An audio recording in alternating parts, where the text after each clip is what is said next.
أهلا بيكم. النهاردة هنتكلم في واحدة من أهم المهارات اللي لازم تكون عند أي حد بيتعامل مع التكنولوجيا دلوقتي، وهي إزاي تتكلم مع الذكاء الاصطناعي عشان يديلك بالظبط اللي في دماغك. يلا بينا نبدأ. أكيد حصلت مع ناس كتير مننا. الواحد بيبقى متحمس جدا ويطلب من الذكاء الاصطناعي صورة معينة أو يكتب له حاجة، وفي الآخر النتيجة بتكون محبطة جدا وملهاش أي علاقة باللي كان بيتخيله. شعور مش لطيف خالص، صح؟ طيب إيه السبب؟ هل الذكاء الاصطناعي مش بيفهم؟ لا، الفكرة كلها إن ممكن نكون مش بنكلمه بالطريقة الصح، والمشكلة دي النهاردة هنحلها مع بعض. السر كله في الطريقة اللي بنطلب بيها الطلب، الطريقة اللي بنتواصل بيها معاه، واللغة دي اسمها البرومبتس أو الأوامر. البرومبت ببساطة كده هو الأمر اللي بنديه للذكاء الاصطناعي. ممكن يبقى كلمة واحدة وممكن يبقى فقرة كاملة مليانة تفاصيل. هو حجر الأساس في أي تعامل مع أي نظام ذكاء اصطناعي. وهنا بقى هيبان الفرق كله. بصوا كده، على الشمال أمر عام جدا: اكتب عن قطة. النتيجة هنا ممكن تكون أي حاجة في الدنيا حرفيا. لكن شوفوا على اليمين، الأمر واضح ومحدد: اكتب قصة للأطفال من 300 كلمة عن قطة شقية بتتعلم درس عن الصداقة، والأسلوب يكون مرح ودافئ. شايفين الفرق؟ هنا النتيجة هتبقى أقرب بكتير للي احنا عايزينه.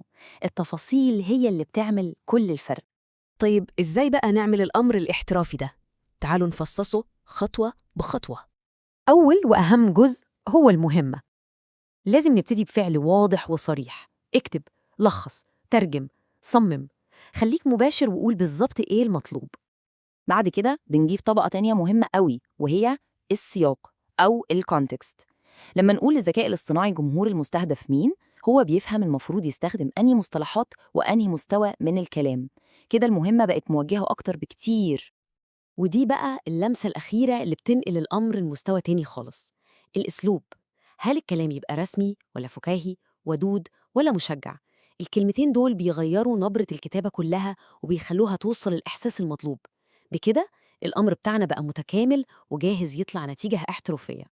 بما إننا فهمنا الأساسيات، يلا بينا ننتقل لمستوى أعلى شوية ونتكلم في تقنيات بتخلي النتائج مبهرة فعلا.